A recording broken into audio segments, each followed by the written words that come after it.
इतिहास में कई राजा हुए, कई विजेता हुए, पर एक राजा ऐसा हुआ जिसने दुनिया जीतने के बजाय सत्य को चुना और सत्य ने उसे अमर बना दिया।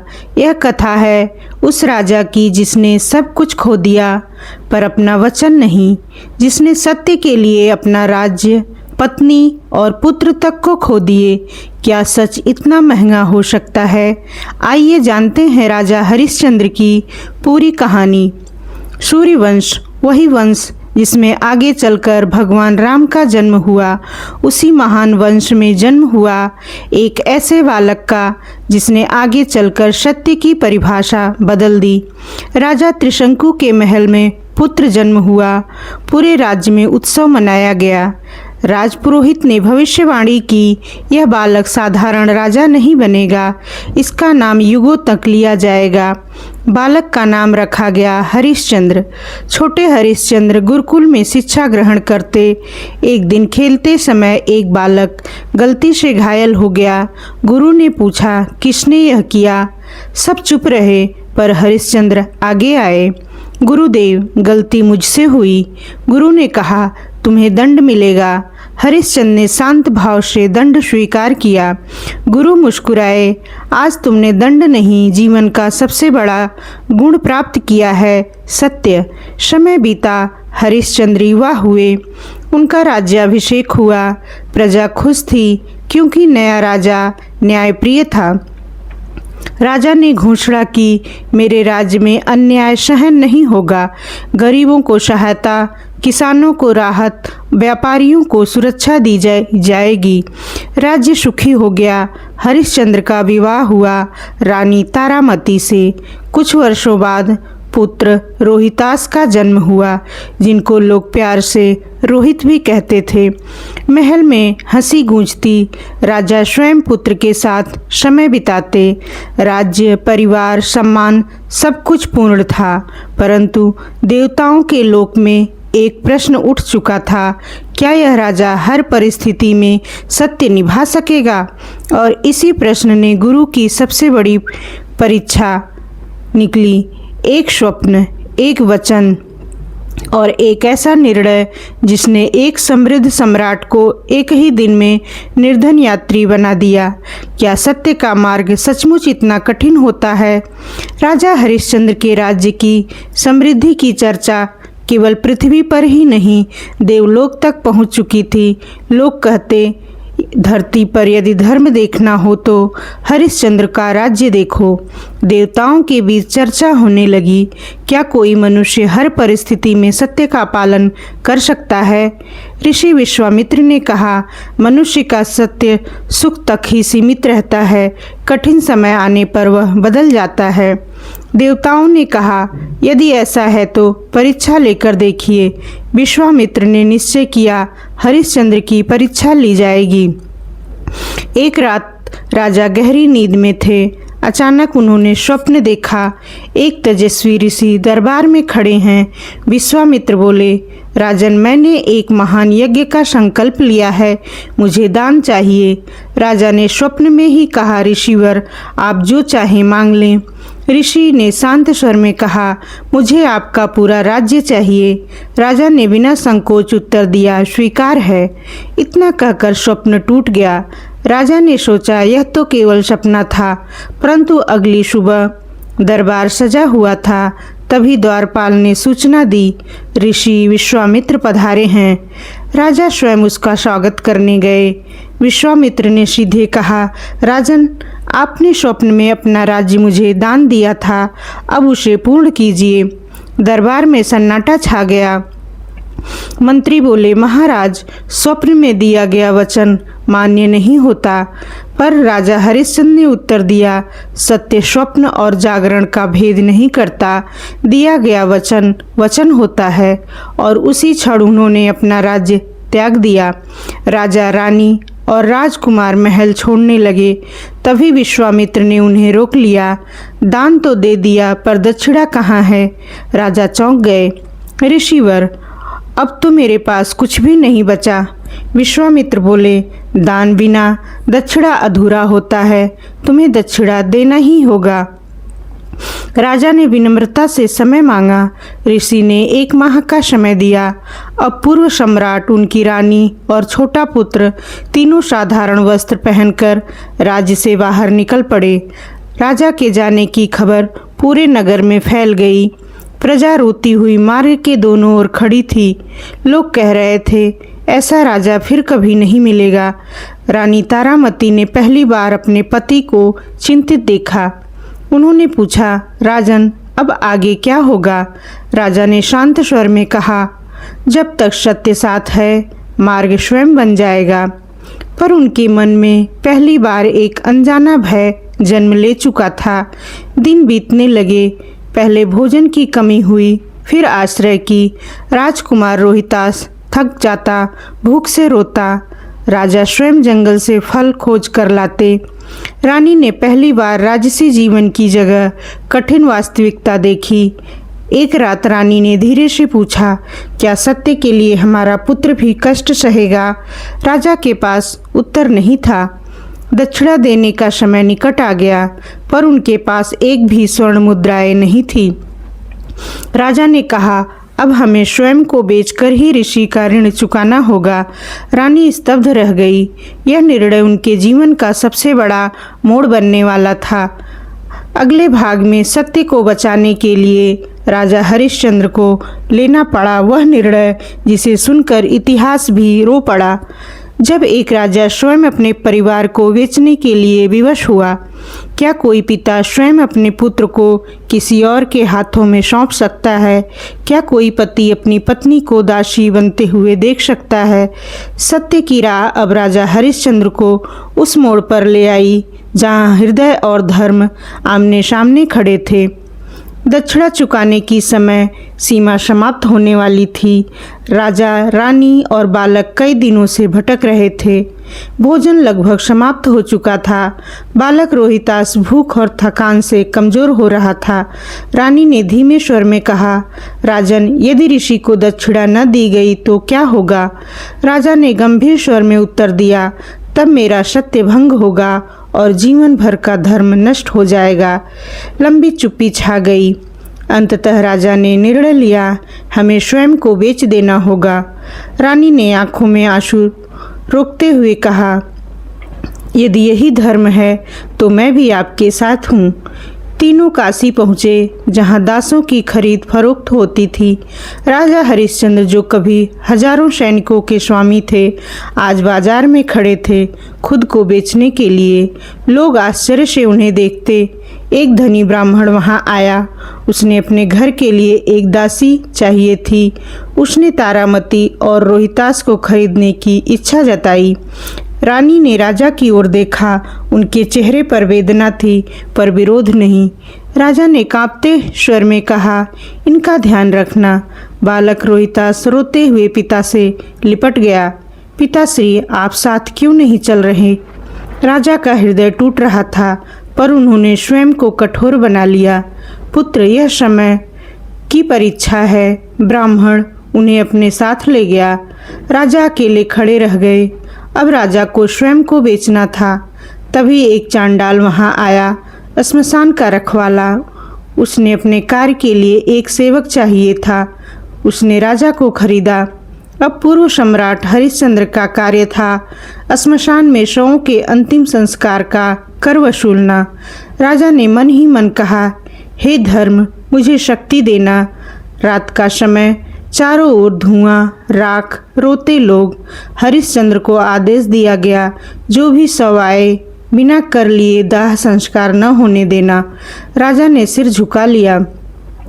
पहली बार उन्होंने जीवन की अंतिम सच्चाई को इतना निकट से देखा। वह वही राजा था जिसके दरबार में कभी उत्सव होते थे। अब वह मृत्यु के बीच खड़ा था। दूसरी ओर रानी तारामती अब ब्राह्मण के घर काम करती थी। महल की रानी अब पानी भरती, सफाई करती, भोजन पकाती। रोहितास जंगल से लकड़ियां लाता। एक दिन बालक ने पूछा, माता, हम फिर महल कब लौटेंगे? तारामती ने आंसू छुपाते हुए कहा, जब भगवान चाहेंगे। दिन बीतते गए। हरिश्चंद्र श्मशान में काम करते रहे। रानी और पुत्र कठिन जीवन जीते रहे। तीनों अलग थे, पर तीनों सत्य के कारण यह कष्ट सह रहे थे। किसी को पता नहीं था कि अगली परीक्षा अभी बाकी है। अब समय आने वाला था उस क्षण का जो एक पिता के हृदय को हमेशा के लिए तोड़ देगा, जब भाग्य उनके पुत्र को उनसे हमेशा के लिए छीन लेने वाला था। जब भाग्य ने राजा से उसका राज्य छीना, तब भी वह अडिग रहा, पर अब समय था उसकी सबसे गहरी चोट का।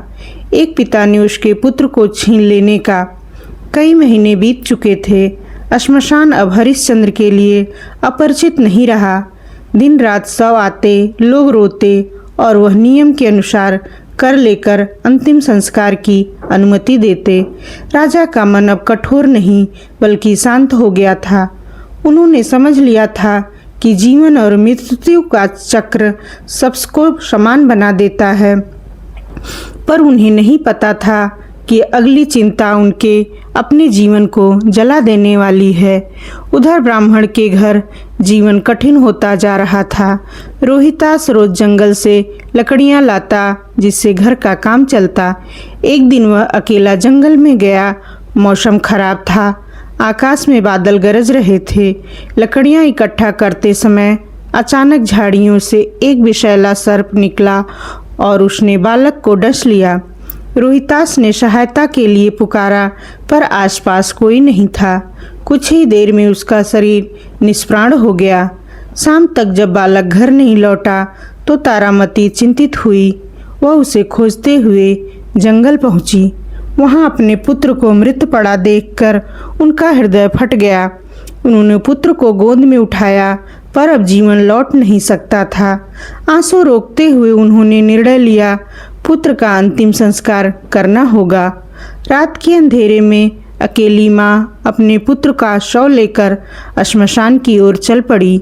श्मशान में हरिश्चंद्र पहरा दे रहे थे। अंधेरे में एक स्त्री शव लेकर आती दिखाई दी। नियम के अनुसार उन्होंने पूछा, दाह संस्कार के लिए कर देना होगा। स्त्री ने थके स्वर में कहा, मेरे पास कुछ भी नहीं है। हरिश्चंद्र ने नियम दोहराया, कर बिना संस्कार संभव नहीं। धीरे धीरे दोनों ने एक दूसरे को पहचाना। वह उनकी पत्नी तारामती थी और शव उनका अपना पुत्र था। क्षण भर के लिए समय जैसे रुक गया, पर राजा ने अपने कर्तव्य को नहीं छोड़ा। तारामती रोते हुए बोली, मेरे पास देने के लिए कुछ नहीं, मैं दासी हूँ। हरिश्चंद्र का हृदय टूट रहा था, पर उन्होंने कहा, नियम सब पर समान है। तब तारामती ने अपनी साड़ी का आधा भाग फाड़कर कहा, इसी को कर समझकर स्वीकार कीजिए। उस क्षण पिता और पति भीतर से टूट चुका था, पर धर्म के मार्ग से हटे नहीं।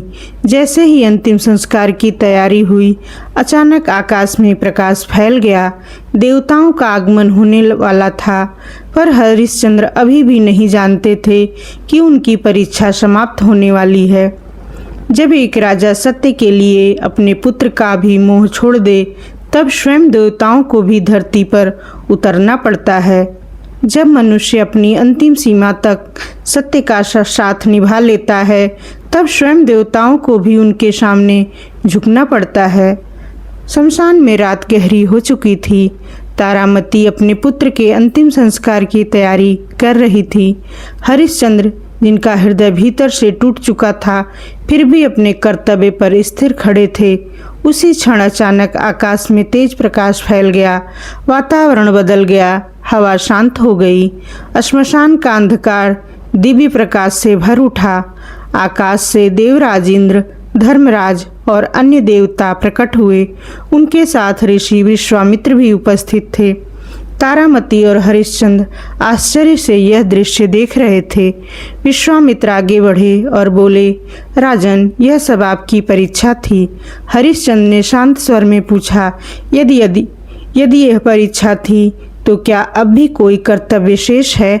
ऋषि ने उत्तर दिया, नहीं राजन, आपने सत्य की रक्षा हर परिस्थिति में की है। देवताओं ने कहा, ऐसा सत्यनिष्ठ राजा दुर्लभ है, इसलिए तुम्हारे पुत्र को जीवन दान दिया जाता है। अचानक रोहितास के शरीर में हलचल हुई और वह धीरे धीरे उठ बैठा। तारामती अपने पुत्र को जीवित देखकर रो पड़ी। हरिश्चंद्र की आंखों में भी पहली बार राहत के आंसू आए। विश्वामित्र बोले, अब तुम्हारा दासत्व समाप्त होता है, तुम्हें तुम्हारा राज्य लौटाया जाता है। श्मशान, कष्ट, अपमान सब समाप्त हो चुका था। हरिश्चंद्र फिर से राजा बनने वाले थे, पर अब वे पहले जैसे राजा नहीं थे। अब वे जीवन का वास्तविक अर्थ समझ चुके थे। देवराज इंद्र ने कहा, राजन, आप स्वर्ग चल सकते हैं। आपने मनुष्य जीवन की सर्वोच्च परीक्षा उत्तीर्ण की है। पर हरिश्चंद्र ने उत्तर दिया, जब तक मेरी प्रजा कष्ट में है मैं स्वर्ग नहीं जाऊंगा। देवताओं ने उनकी प्रजा को भी सुखी होने का वरदान दिया। राज्य वापस मिल गया, परिवार मिल गया, पर अब राजा हरिश्चंद्र का जीवन बदल चुका था। अगले भाग में एक ऐसे राजा की वापसी जिसने सत्य के लिए सब कुछ खोकर फिर सब पा लिया।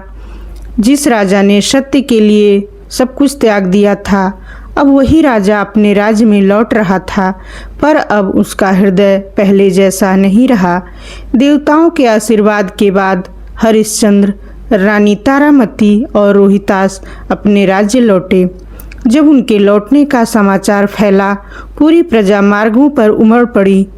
लोग रोते हुए कह रहे थे, हमारा धर्मराज लौट आया है। राज्य में उत्सव मनाया गया, पर हरिश्चंद्र के चेहरे पर पहले जैसी प्रसन्नता नहीं थी। उन्होंने जीवन की कठोर सच्चाई देख ली थी।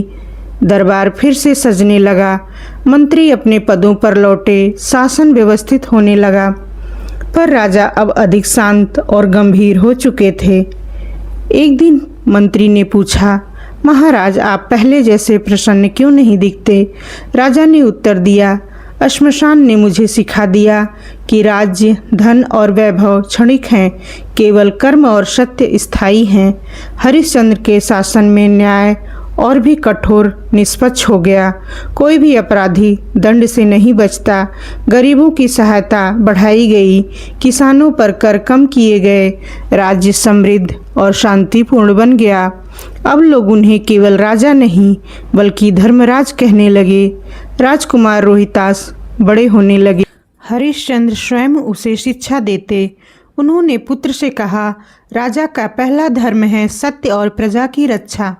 रोहितास ने अपने पिता की कठिनाइयों को देखा था, इसलिए वह भी विनम्र और न्यायप्रिय बना। वर्षों बीत गए, राजा वृद्ध होने लगे। उन्होंने समझ लिया कि अब राज्य की वागडोर अगली पीढ़ी को सौंपने का समय आ गया है। उन्होंने राजकुमार रोहिताश्व का राज्याभिषेक करने का निर्णय लिया। राजा हरिश्चंद्र ने जीवन भर सत्य का साथ निभाया, पर क्या उनकी अंतिम यात्रा भी उतनी ही महान होगी? एक राजा का अंत और एक अमर कथा की शुरुआत। कुछ लोग केवल अपने समय के राजा होते हैं, पर कुछ ऐसे होते हैं जो समय से परे आदर्श बन जाते हैं। राजा हरिश्चंद्र उन्हीं में से एक थे। समय के साथ राजा हरिश्चंद्र वृद्ध हो चुके थे। शरीर अब पहले जैसा समर्थ नहीं रहा। उन्होंने सभा बुलाकर घोषणा की कि अब राज्य की बागडोर राजकुमार रोहिताश्व संभालेंगे। राज्याभिषेक के दिन प्रजा ने आनंद मनाया, पर सब जानते थे कि एक युग समाप्त हो रहा है। हरिश्चंद्र ने पुत्र से कहा, राज्य चलाना सरल है, पर न्याय करना कठिन। सत्य को कभी मत छोड़ना। राजा और रानी ने धीरे धीरे राजकीय जीवन से दूरी बना ली। उन्होंने समय, धर्म, ध्यान और प्रजा के मार्गदर्शन में बिताना शुरू किया। अब उन्हें सत्ता से कोई मोह नहीं था। जीवन के उतार चढ़ाव ने उन्हें भीतर से शांत कर दिया था। एक दिन कुछ युवाओं ने उनसे पूछा, महाराज, जीवन का सबसे बड़ा सत्य क्या है? राजा ने उत्तर दिया, मनुष्य धन से महान नहीं बनता, बल्कि अपने वचन से बनता है। सत्य कठिन अवश्य है, पर अंततः वही मनुष्य को अमर बनाता है। समय आया जब राजा हरिश्चंद्र ने अंतिम सांस ली। पूरे राज्य में शोक छा गया। लोग कहते थे, आज केवल एक राजा नहीं, सत्य का प्रहरी चला गया। किंवदंती है कि देवताओं ने स्वयं उनका स्वागत किया। समय बीतता गया। राजवंश बदलते गए, पर एक नाम अमर हो गया, राजा हरिश्चंद्र। आज भी जब कोई सत्य के मार्ग पर चलने की बात करता है तो उनका उदाहरण दिया जाता है। राजा हरिश्चंद्र ने सिखाया, सत्य का मार्ग कठिन हो सकता है, पर अंत में वही मनुष्य को इतिहास नहीं, अमरता देता है। वीडियो अंत तक देखने के लिए आपका धन्यवाद। ऐसी ही पौराणिक और प्रेरणादायक कथाओं के लिए चैनल को सब्सक्राइब करें और अपनी राय कमेंट में अवश्य लिखें। तब तक के लिए धन्यवाद।